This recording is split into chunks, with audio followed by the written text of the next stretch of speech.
So we picked up a Yukon Denali for pretty cheap, and I was having some problems with the power seats. We just needed a third row. I know it's ugly, don't look at that. It was stuck in the forward position, so we had probably about that much room to work with. So just knees to knucks, just no room.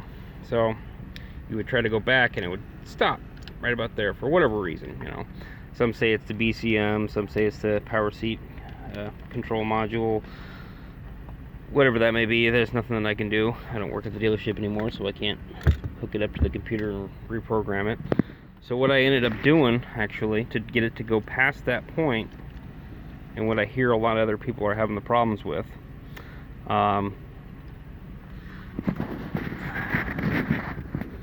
if we can get a light on that. Can we get some light?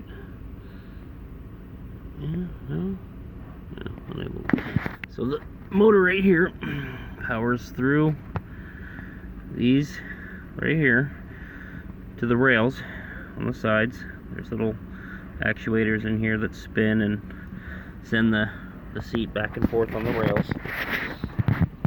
And like I said, the problem I was having, it was stuck in the forward position. Some people have them stuck in the back position and they can't get it forward anymore. What I ended up doing though is that this motor, so not this plug, but there's another one on the side of it, and it goes to the back of the seat.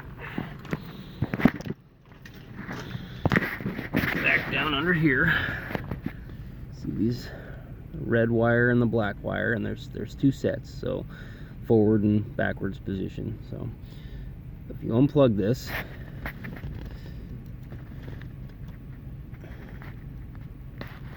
get this out of here with one hand.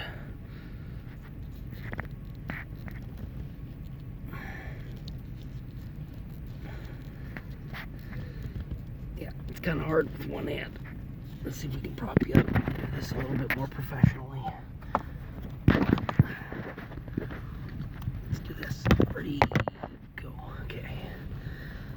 So, what I ended up doing is popping the plug. So this is your power source to that motor. So you can see there's a red wire and a black wire underneath, and underneath this coat there's another red wire and a black wire, so forward and reverse, and then there's two more in the middle. I'm sure they're for something else, I don't know, a sensor or something like that. But what I ended up doing was taking my cheap little drill battery, some leads on it, probably should take that off for safety reasons, and I jumped it. So took my positive, here's my red, goes into this pin here, jumped it, and allowed it to move backwards. Now the other one's going to be forward. So unplug, jump them with the battery, get it to get past that point, which I did. So as you can see now, after I've done that, I've got it past that point that it was causing resistance to stop. And the motor wasn't bounding up or anything. There was nothing stuck in the tracks, no 100-year-old French fries that are locking up the mechanism or anything like that. It's just, it wanted to stop for whatever reason.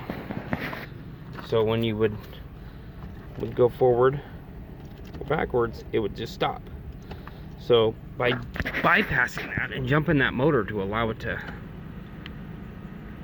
get all the way back, so now we've got full, I know it's kind of hard to tell, but now I can actually sit down comfortably without eating my knees for breakfast on the way to work.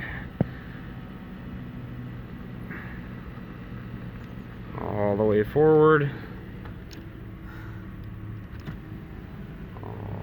backwards. So yeah, like I said, jumping that little motor and getting it to kick past whatever was telling it to stop did the trick. So, you know, these power seats don't have a manual adjustment on them, so they're not really easily I guess I should say friendly, when stuff like this kind of happens. So same might go for if you have no power at all to the, you know, if you got a bad switch, you can go through and diagnose it that way by putting power straight to the motor to run it back and forth and see if, okay, well, if I've got power to the motor, then maybe it's your switch. So anyways, hope that helps everyone else out. Help me. Peace.